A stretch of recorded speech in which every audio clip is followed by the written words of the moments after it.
ನಮಸ್ಕಾರ ಪ್ರಿಯ ವೀಕ್ಷಕರೇ, ಇತಿಹಾಸ ಓದಿದ ಎಲ್ಲರಿಗೂ ಸಹ ಪ್ರಪಂಚದ 7 ಅದ್ಭುತಗಳ ಬಗ್ಗೆ ತಿಳಿದಿರುತ್ತದೆ. ಅದರಲ್ಲಿ ನೀವು ಈಗಾಗಲೇ ನೆರೆ ರಾಷ್ಟ್ರ ಚೀನಾದಲ್ಲಿರುವ ಬಹುದೊಡ್ಡ ಗೋಡೆ ಬಗ್ಗೆ ತಿಳಿದಿದ್ದೀರಿ.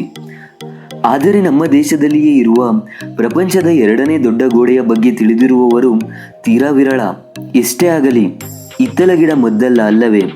ಹಾಗಾಗಿ ನಾವು ಇಂದಿನ ಸಂಚಿಕೆಯಲ್ಲಿ ಗ್ರೇಟ್ ವಾಲ್ ಆಫ್ ಇಂಡಿಯಾ ಬಗ್ಗೆ ತಿಳಿಸುತ್ತಿದ್ದೇವೆ. ಈ ಬಹುದೊಡ್ಡ ಗೋಡೆಯ ಇತಿಹಾಸವೇನು, ಕೋಟೆಗೆ ನರಬಲಿ ಕೊಟ್ಟಿದ್ದೇಕೆ ಮುಂತಾದ ವಿಶೇಷ ಮಾಹಿತಿಗಳನ್ನು ನಾವಿಲ್ಲಿ ನೀಡುತ್ತಿದ್ದೇವೆ. ಅದಕ್ಕೂ ಮುಂಚೆ ನೀವಿನ್ನು ನಮ್ಮ ಚಾನೆಲ್ಗೆ ಸಬ್ಸ್ಕ್ರೈಬ್ ಆಗಿಲ್ಲದಿದ್ದರೆ ಈಗಲೇ ಸಬ್ಸ್ಕ್ರೈಬ್ ಆಗಿ. ಗೆಳೆಯರೇ, ನಾವು ವಿದ್ಯಾರ್ಥಿಯಾಗಿ ಓದುವ ಸಂದರ್ಭದಲ್ಲಿ ಚೀನಾದ ಗ್ರೇಟ್ ವಾಲ್ ಬಗ್ಗೆ ತಿಳಿದಿದ್ದೇವೆ. ಆದರೆ ನಮ್ಮ ಪಠ್ಯಪುಸ್ತಕದಲ್ಲಿ ನಮ್ಮ ದೇಶದಲ್ಲಿಯೇ ಇರುವ ವಿಶ್ವದ 2ನೇ ಗ್ರೇಟ್ ವಾಲ್ ಬಗ್ಗೆ ಮಾಹಿತಿ ಸಿಗುವುದಿಲ್ಲವೆಂದು ಅನೇಕರು ಅಭಿಪ್ರಾಯಪಡುತ್ತಾರೆ. ಕುಂಭಲ್ಗಢ ನಮ್ಮ ದೇಶದ ರಾಜಸ್ಥಾನದ ರಾಜಸಮಂದ್ ಜಿಲ್ಲೆಯಲ್ಲಿರುವ ಒಂದು ದೊಡ್ಡ ಕೋಟೆಯಾಗಿದೆ. ಇದನ್ನು ಜನರು ಕುಂಭಲ್ ಕೋಟೆ ಅಥವಾ ಕುಂಭಲ್ಗಢ್ ಎಂಬ ಹೆಸರುಗಳಿಂದ ಕರೆಯುತ್ತಾರೆ. ಈ ಕೋಟೆಯ ವಿಶೇಷವೆಂದರೆ ಶತ್ರು ಸೈನ್ಯದ ದಾಳಿಯಿಂದ ರಾಜಧಾನಿಯನ್ನು ರಕ್ಷಿಸಿಕೊಳ್ಳಲು ಕೋಟೆಗೆ ಒಂದು ದೊಡ್ಡದಾದ ಗೋಡೆಯನ್ನು ನಿರ್ಮಿಸಲಾಗಿದೆ. ಈ ಗೋಡೆಯು 35 ಕಿಲೋಮೀಟರ್ ಉದ್ದ ಮತ್ತು 23 ಮೀಟರ್ ಅಗಲ ಹೊಂದಿದೆ. ಹಾಗಾಗಿ ಇದು ಪ್ರಪಂಚದ 2ನೇ ದೊಡ್ಡದಾದ ಕೋಟೆಯ ಗೋಡೆ ಎಂಬ ಖ್ಯಾತಿಗೆ ಕಾರಣವಾಗಿದೆ. ಸಮುದ್ರ ಮಟ್ಟದಿಂದ ಸುಮಾರು 1000 ಮೀಟರ್ ಎತ್ತರದಲ್ಲಿರುವ ಈ ಕೋಟೆಯು ಸುಮಾರು 15 ಅಡಿ ದಪ್ಪವಿದೆ ಎಂದು ಹೇಳಲಾಗಿದೆ. ಕೋಟೆಗೆ ಒಟ್ಟು 7 ಎತ್ತರವಾದ ದ್ವಾರಗಳಿವೆ.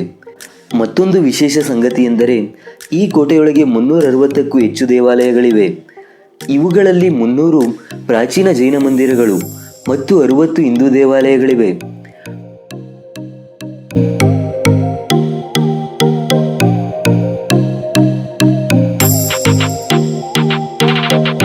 ಕೋಟೆಗೆ ನರಬಲಿ ಕೊಟ್ಟಿದ್ದೇಕೆ? ಹಲವು ವಿಶೇಷತೆಗಳ ಆಗರವಾಗಿರುವ ಕುಂಭಲ್ಗಢ ಕೋಟೆಯು ತುಂಬ ಸ್ವಾರಸ್ಯಕರವಾದ ಇತಿಹಾಸ ಹೊಂದಿದೆ. ನಾವೀಗ ಈ ಕೋಟೆಯ ಬಗ್ಗೆ ಇರುವ ಇತಿಹಾಸವನ್ನು ನೋಡೋಣ ಬನ್ನಿ. ಈ ಕುಂಭಲ್ಗಢ ಕೋಟೆಯನ್ನು ನಿರ್ಮಿಸಿದವರು ರಜಪೂತ ರಾಜರು ಎಂಬ ಇತಿಹಾಸವಿದೆ.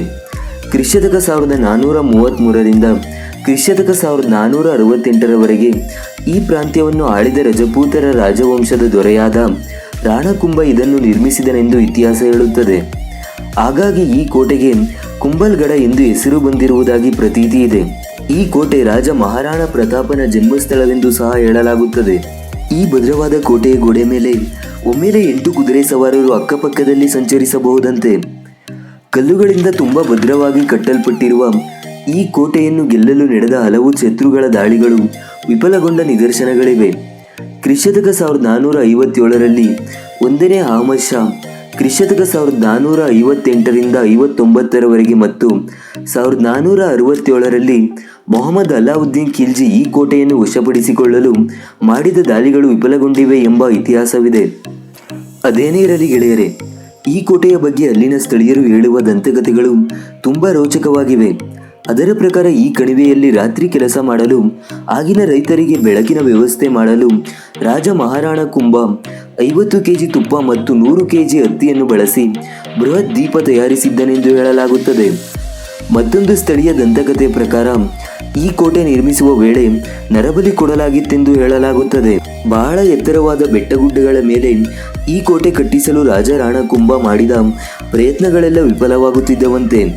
ಇದರಿಂದ ತುಂಬ ಚಿಂತಿತನಾದ ರಾಜನು ತಮ್ಮ ರಾಜಗುರುಗಳನ್ನು ಭೇಟಿ ಮಾಡಿ ವಿಷಯ ತಿಳಿಸಿದನಂತೆ. ಆಗ ರಾಜಗುರುಗಳು ಈ ಕೋಟೆಯನ್ನು ಯಾವುದೇ ಅಡೆತಡೆಗಳಿಲ್ಲದಂತೆ ಕಟ್ಟಲು ಒಂದು ನರಬಲಿ ಕೊಡಬೇಕು ಎಂದು ಹೇಳಿದರಂತೆ. ಅದು ಸ್ವಯಂ ಪ್ರೇರಿತವಾಗಿ ತನ್ನ ಪ್ರಾಣತ್ಯಾಗ ಮಾಡುವಂತಿರಬೇಕೆಂದು ಗುರುಗಳು ರಾಜನಿಗೆ ಹೇಳಿದರು.